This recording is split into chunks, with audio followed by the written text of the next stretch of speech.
Hello, beautiful beings! Today we're going to talk about sleep. It's tomorrow for you guys now. Reference to yesterday's video. Anyways, let's get into it. So, you guys have heard your entire lives from your family, your friends, your doctor, your therapist, random places on the internet. You see it everywhere that you need sleep. And it can get really tiring to have people constantly dogging on you about it.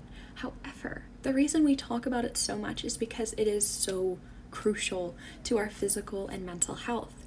I didn't take sleep seriously either.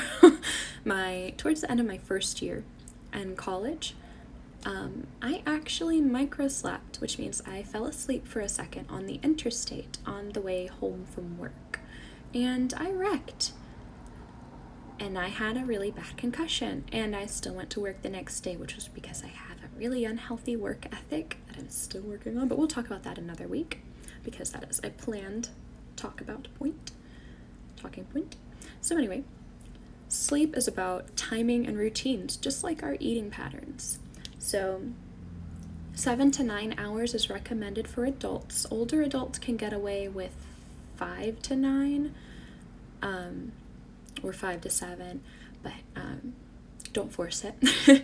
Children and teenagers actually need anywhere from 8 to 14, with adolescents actually needing the most sleep out of any age group because of their mental development.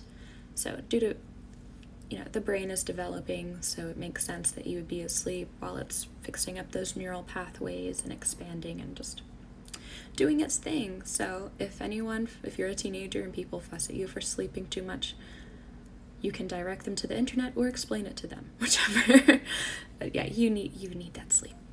So sleep deprivation can cause raised cortisol levels, which is the stress hormone, which causes insulin resistance, which leads to weight gain, high blood pressure, and possibly depression.